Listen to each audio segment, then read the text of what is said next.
What's up guys, Shane aka Musty Eddie here. In today's video it's going to be part 3 in the series where we try to build a fairly lightweight AR starting with what is typically known to be a heavier billet upper and lower receiver.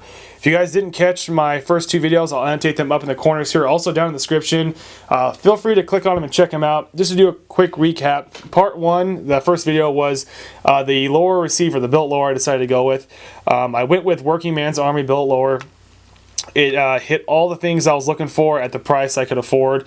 So if you guys are in the market for a billet lower, check out that video. Check out Working Man's Army because you won't be disappointed. The second video is me installing the parts on the lower. Just again to do a quick recap, we have the Battle Arms Development Saber Tube with their lightweight buttstock. We have Strike Industries pistol grip, their enhanced pivot and takedown pins, and also their enhanced bolt catch. We also installed the Working Man's Army lower parts kit. I was wrong in that video. This is the third tier, the top level of their lower parts kit that comes with the top of the line ALG defense trigger. So I'm looking forward to testing that trigger out because I've heard good things. So if you guys are interested, please click on those videos or in the description and check them out.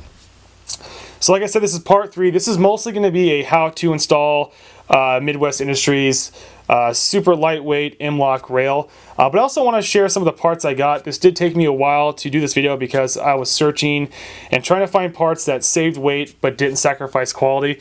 And I'm sure there are plenty of stuff out there that's lighter in weight by an ounce or 2 or a quarter ounce. But this is all stuff that was within my budget. I think it's within most everyone's budget. So I just want to share with you guys. So we're going to flip this camera around. We're going to take a look at all the parts. Then we're going to get to the how-to. So if you guys want, you guys can go ahead and skip to this time if you want to see just the install. And it'll save you the description and coverage of stats, everything of all the parts down here. So let's flip the camera around and check it out. Alright guys, so here is everything that we're going to use to finish off this upper receiver and this entire build. Again, we will be discussing this in more detail and installing the Midwest Industries M-Lok free float handguard later. But I do want to discuss everything we're going to be installing on this rifle just for those who are curious. So I was so impressed with the Working Man's lower that I showed you earlier that I decided to stick with them, and I went with their upper receiver with a side charging handle. Now this is going to be my very first AR to own and shoot with a side charging handle, so I'm really looking forward to that. Like I said before, Working Man's Armory, their goal is to provide the highest quality at the lowest price point. They want to get their stuff, which is really high quality, in the hands of blue-collar, hard-working Americans who can't afford the big, huge name brand stuff that costs a fortune. So again, if you guys are interested, go check out Working Man's Army for either a billet, upper, or lower, or any other parts for that matter. So like I said, this is a side charging handle like you see here. It is non-reciprocating. This charging handle indexes a cam pin on the bolt carrier group. Now you don't need a proprietary bolt carrier group. You don't need to spend a whole bunch of money going out there and getting something special to run with an upper. This will go, this is compatible with any bolt carrier group on the market. You just need to replace the cam pin with one that they provide you. Like the lower, it is hard coat anodized, so they are going to match, and they do have that really smooth feel that I really like a lot. This should fit all mil-spec AR-15 lowers, so you shouldn't have any problems there with them matching up. And it is CNC machined out of 7075 T6 aluminum. I will warn you guys that if you're looking to buy any upper receiver with a side charging handle, but I know specifically this one, you need to be careful because the side charging handle will interfere with most index tabs that on rails that index to the side of the receiver. So you have to be careful what you're shopping for. We got away with the Midwest Industries because there is a gap there, and the only thing that it interfaces with the upper receiver is really just the barrel nut and the upper Picatinny rail piece. So we're able to get away with it. So just keep that in mind when you're shopping for a rail. Alright, next is going to be the Faxon barrel. Now this is a 16-inch barrel. You guys all know that Faxon makes some high quality parts, and their barrels are no exception. These are all made 100% in their warehouse. These things get tested something like 10 or 15 times before they leave their facility, and they have tests I haven't even heard of, so I'm guessing that this is going to be a high quality barrel. Just to cover some stats, this thing is 4150 CMV steel. It's chambered in 5.56. It has a 1-in-8 twist. Its gas system is mid-length, as you can see here. This thing does have a nitride finish on the outside as well as on the inside. That's going to help prolong the life of your barrel and help it last just a little bit longer. And where this thing really shines is its weight. This thing comes in at a low weight of 1.19 pounds. When you guys are building a rifle, the barrel is what's going to cost you the most weight, so you really got to cut weight there. Now I know there's some guys out there that think pencil barrels aren't as reliable or as accurate or don't last as long as your normal barrel. For the average American, this barrel is going to do just fine, and the lighter weight is going to help you transition from target to target faster because you're not swinging that heavy barrel around. So again, you guys should go check out Facts and Barrels if you're looking for a lightweight, low-profile barrel. Next, we're going to be covering the Strike Industries parts. First, starting with the Checkmate comp. This muzzle device has 4 prongs, and those do serve a couple of purposes. 1, the prongs are going to help reduce the flash coming out the end of the barrel, and 2, they're going to help mitigate that recoil from the blast coming out the end as well. It's got a few ports at the top for you right-handed shooters to help mitigate the muzzle rise, and also has 2 really large side ports to help gas escape from the muzzle device. Now, I did a bunch of searching online, and I wanted a muzzle device that took care of flash, muzzle rise, and recoil, but also was in a short package. And I was really blown away when I saw some footage online of somebody going full auto with a Checkmate comp and decided to check it out myself. This thing comes in at $39.95, so definitely a lower costing compensator for what you get. Next, move on to Strike Industries M-Lok rail covers. Now guys, I'm not sure, but I'm pretty sure these are some of the lowest profile, lightest weight M-Lok rail covers on the market, and they're really low in price. These things are $8, and I think you get 5 or 6 of them in a pack. And I don't want to be insulting, but these things aren't made to be super durable and last a lifetime. These things are low cost because if they break, you're not going to cry about it. You're just going to spend $8, get 5 more, and you're going to be good to go. It definitely beats the price tags of $32, $35 for a rail cover. You get 4 little, sets of them, and you have to buy 5 of them to cover your rail. So this is definitely a good option for price and for what you get. They do offer them in a couple different looks. They have a Type 1 with dots. This is the Type 2, I guess you'd say, with the dashes. I'm not really sure. They're going to be a really clean look once they get popped onto the rail. They are made from impact-resistant nylon reinforced polymer, and they should be durable enough to last quite a while. One thing I really like about these things is once installed, they're not big and bulky. They're going to cover up just a little section around each individual M-Lok, leaving other M-Loks open if you want to use them, but they don't take up too much space, weight, or cover up anything else you don't need to. Next is the black-coated stainless steel gas tube from Strike Industries. I'm not sure how many companies out there are coating their stainless steel gas tubes, but Strike Industries is doing it, and I love it. This thing's a matte finish, so it's not going to shine or reflect any light. Also, when it's installed, it's just going to disappear inside the rail, which is a really nice feature. It comes in 3 sizes, your standard carbine, mid-length, and rifle length. It does come included with the roll pin to install it. I believe they said that the roll pin is made a little bit larger for different gas blocks, but if you want to, you can pinch it to make it smaller to fit smaller gas blocks if you need to. This thing might be a little bit more expensive than your standard gas tube, but I think it's definitely worth it. This thing comes in at $14.95. I forgot to talk about what I chose for a bolt carrier group. What you're looking at here is a nitride finished bolt carrier group from Aim Surplus. I know there's some guys out there that'll spend a fortune on a bolt carrier group. I'm not one of them. I have 2 nickel boron bolt carrier groups from Aim Surplus. Shot thousands of rounds through them without any problems, any issues. So I have all faith in Aim Surplus that they're going to put out a high quality, low cost bolt carrier group. So that's the bolt carrier group we decided to go with. And again, I have switched out the cam pin that they provided with the Working Man's Armory cam pin that'll work with their charging handle. Alright, so that officially covers everything that's going to be going on this upper receiver besides the rail itself. Let's get this stuff out of the way and we'll talk about this guy in a little bit more detail. Alright guys, now on to the star of the show, the Midwest Industries 15-inch free float handguard that is M-Lok compatible. Now guys, these rails are insanely lightweight. They do come in 3 different models. They have a 10.5 inch that weighs 7.4 ounces, a 12 inch that weighs 8.2 ounces, and this 15 inch which weighs 9.3 ounces. And that's with the barrel nut, so as you can see, these things are insanely lightweight. As you can see, they machined some big, large ports here that run the entire length of the rail, and they also run the entire diameter of the rail. They've done what I'm going to call finger grooves, which cut down on weight, but also I heard it helps really aid in a really comfortable grip. They machine these circles running the entire length of the top of the rail here, and if you guys haven't noticed, they completely removed the 1913 Picatinny rail at the top. They replaced it with, you guessed it, more M-Lok.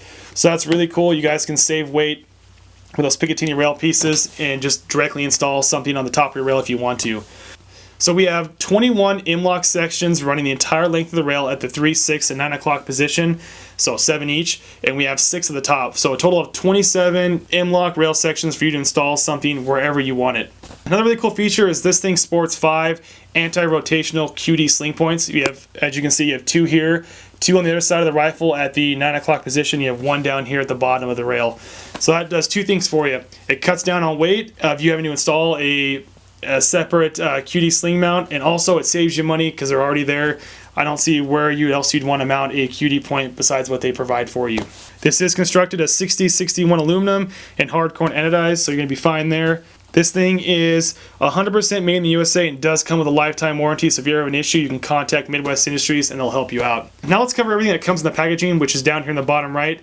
When you buy this, you're going to get a proprietary barrel nut wrench from Midwest Industries to help you install this thing properly. You get a 5-slot polymer Magpul Picatinny rail piece that you can install anywhere on the rail.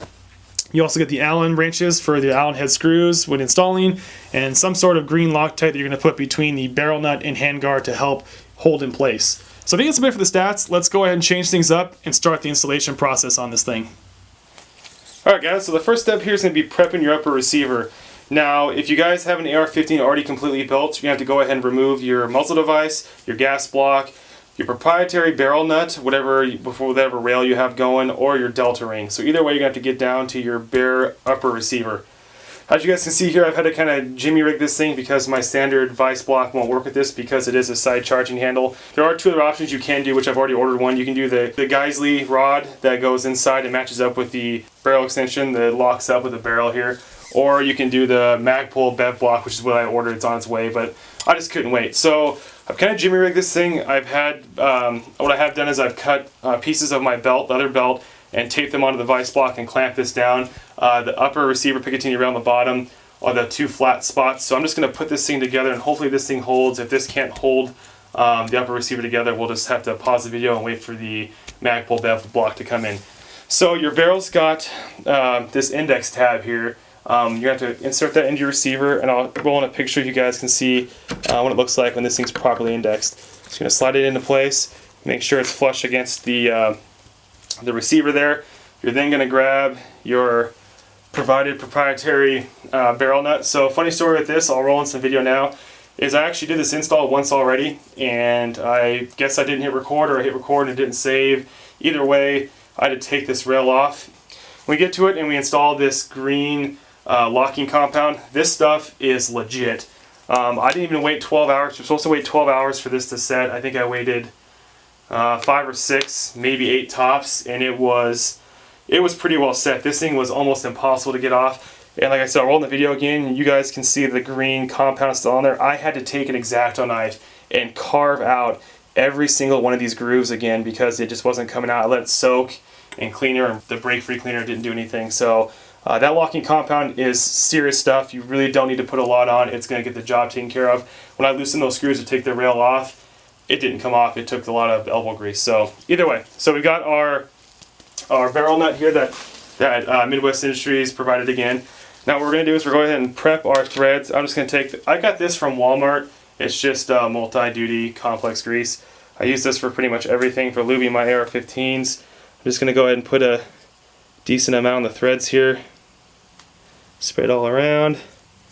And I'm even going to put it on the inside of the barrel nut because I guess you can never have too much.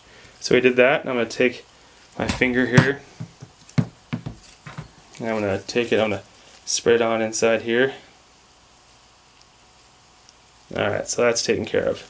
Now, put our cap on, and as you guys can see, I'm wearing gloves, just makes it easier. So now we're going to go ahead and slide on our barrel nut. We're going to tighten this thing down, hand tight. Alright, so I should show you guys. So the way this works, I'll just roll a video. As you guys can see in the video, there's a bunch of these tabs and these half circles in between. The way this works is you're going to have to tighten this thing down to the proper torque and have those half circles, those indentations, line up with the gas tube hole so your gas tube can go through. So it's one of those things where, like I said, I've done this before already once. It's really not that hard. So what you're going to do is you're going to want to have 2 tools here. I have just a normal crescent wrench that I use to break the barrel nut off, and then I have a torque wrench. So the way this is going to work is it says anywhere between 30 and 60. So I have it set to 35 now. And what we're going to do here is we're going to tighten it to 35. We're then going to break it off, loosen it back off with this. We're going to take the torque wrench, tighten it back, We're going to take it off, and lastly, tighten it one more time. You never want to use the same torque wrench for tightening and loosening, so make sure you have two separate tools. Another thing you need to note is when you're, maybe not be so important you're taking it off when you're loosening, but you're tightening, you have to make sure that your barrel wrench is, I guess, level, is even with your torque wrench. You don't want to torque it like this because you won't have proper torquage. So, let me take this off. We're going to put the proprietary barrel nut on this thing. And again, we're going to want to make sure that we're level there, as you can see. And we're set to 35, so we're going to come on in here, hopefully. Hopefully this vice block holds. Keep your fingers crossed, guys. Alright, here we go. Okay, that was 35. The reason I did 35 is they said we can go anywhere between 30 and 60. So I figure if I keep doing 35, that gives me plenty of room to go somewhere between 30 and 60 to get it to where it needs to line up properly. You gotta make sure you have it the right way. Alright, here we go. We're putting this back on now with the other wrench. We're going to back this back off. So what this is doing, guys, this is pretty much prepping your threads so they don't get overstressed. It's a little tedious, but you don't want to screw this up. Going back on here. I'm going for 35. Okay, there's 35. Gonna loosen it off. I know I have to do more than 35 because I installed this already, like I said, and it took more than that to line it up with the gas tube hole. Alright, so here we go. Gonna loosen it off. One last time. Okay. And now we're going for broke. Again, make sure you're completely level with the torque wrench. And I'm going to double check that we're at 35 right now. So we have plenty of room to tighten if we need to. And guys, when you're tightening, don't ever grab in your final tightening. Don't ever touch this. Whenever you're pulling to get the proper torque, you want to grab it from the handle only. So I'm just going to hold the vice block, because as you guys can see, this is out of my garage, so it's just sit on the table here. So I'm going to hold this down in place, and here we go. 35. Okay, so now we're going to take a look and see. We're pretty close, so we don't have to go much further.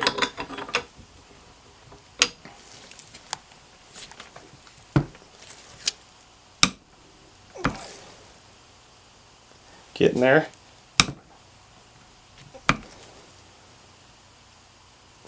Just a hair more. Did that move at all? No, it didn't. Alright, here we go.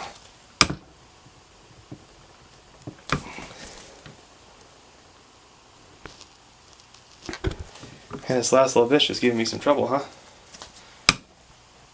That's because this vice block isn't...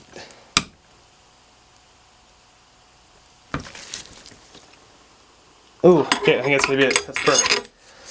Alright, so now we have our barrel nut properly installed. So the next step is going to be installing the gas block. So let's change things around and we'll take care of that. So what we're going to do now is go ahead and install our gas block and gas tube. I went ahead and installed the roll pin myself off camera, because that's not too hard, it's not rocket science. And I will say, so if you guys are installing a low profile gas block, make sure you use Loctite on these screws. And if you want to do the right thing, put it on there, put your gas block on, tighten it down, go shooting first, make sure everything runs 100% reliable, you don't have any failures to extract or feed or anything like that. And if everything runs 100%, then you can go ahead and take these things off, dimple your barrel, and then reinstall the screws. You don't want to dimple your barrel right away, install this, and realize that something's wrong. So install it first, go shooting a little bit, and then you can go ahead and dimple your barrel. Alright guys, so when you're installing your gas block, what you want to do is, the easiest way to do this is mark the dead center top of your barrel. I actually have a water soluble pencil. I use it when I do my vinyl stickers, so I can be able to just lick my finger and rub that off. So I went ahead and marked dead center top of this barrel that lines up with the port there, and I did the same on the gas block itself. Now we're just going to slide this thing on. Remember guys that you want to never push this all the way back to the sleeve there, the edge. You want to leave a little bit of a gap. So you want to do that, and then you want to try to get that lined up as best as possible. And I want to say that looks pretty good. Again, I'm just gonna tighten those bolts down, those screws down. I'm not going to dimple the barrel or anything yet, because I want to make sure my rifle functions properly before I do that. So I'm going to go and tighten those down and move on to the next step. Alright guys, the Strike Industries gas tube has been installed, and as you can see, that black coating looks really nice. No offsets in colors, it just matches and flows really nice with the rest of the rifle. Okay, so next is going to be actually installing the rail itself. Now before you install this, and before you put on the locking compound, which is serious stuff again, you're going to want to test fit this. Obviously I already did that, but you're going to go ahead and slide on. I'll do that anyway just so you have it on camera. I'm going to go ahead and slide on the rail. And I did notice when I saw this the first time, which I might not get now because I already have the locking compound on there. Yeah, so I lost that ability because of that locking compound, but there is some wiggle room in here when you install this the first time. So you have, maybe a millimeter to move this thing back and forth to line up your Picatinny rail piece up top. So you're going to want to check, make sure that's lined up properly. My normal technique, which doesn't work on this because this Picatinny slot is so large, is normally I use something, but my thing is a Strike Industries ASL to lock the rail to the receiver and make sure that my alignment is perfect. But again, I can't do that because of that piece. So I'm just going to go and check by eye. And looks like it's good. So it looks like we're going to be fine there. So now we're going to remove that locking compound. Still is on there. So I'm going to take that off. Get my lamp out of the way here. So we're going to apply some of this locking compound. Again, you don't need to do a whole lot, and make sure you save this. I actually said in the first video, make sure that you save it in case you have to take your rail off and reinstall it. Well, I screwed up and I had to, so make sure you save this so you have it for the future. So again, you don't need very much. I'm sure you could call them if you needed to get more. Yeah, I had so much it actually leaked through the those slots in the barrel nut.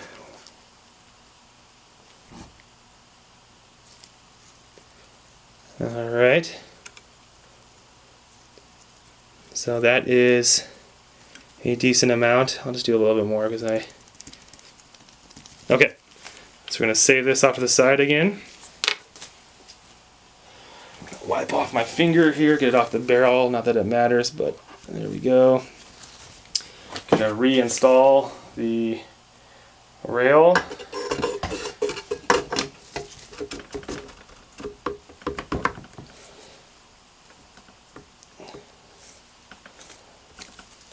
Okay, I'm going to go double check one more time that it's lined up properly. And it looks perfect. Alright, next is going to be installing the screws to secure the handguard to the barrel nut. Now guys, you're going to want to use Loctite on these. I'm not, because I'm just going to go out, shoot maybe 15-20 rounds and see if it functions properly. Then if it is, I'm going to take everything apart. Like I said, I'm going to dimple the barrel, use Loctite on those set screws, and I'll use Loctite on this. So I don't need to do that quite yet. But if you plan on doing more than 15 or 20 rounds to test it out, maybe you should use some Loctite just to be safe. Gotta find the right Allen wrench here. So Midwest Industries does make a point to say that you should tighten these to 35 pounds. I don't have like a screwdriver that's a torque wrench to really do that. So I'm just going to wing it. They do say to start at the rear and make sure that's tight first, then work your way forward. Just make sure you go back and forth here, guys. You don't want to tighten one down completely, then do the other one. So I'm just gonna wing it here on how tight. I'm just gonna hand tie it, then maybe a quarter turn more. Another thing to note is there is a gap down here at the bottom of the rail that should absolutely not be touching when this is all said and done. Sorry if I'm blocking the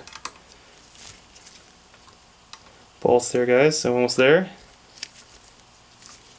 Again, I'm not going to go too crazy.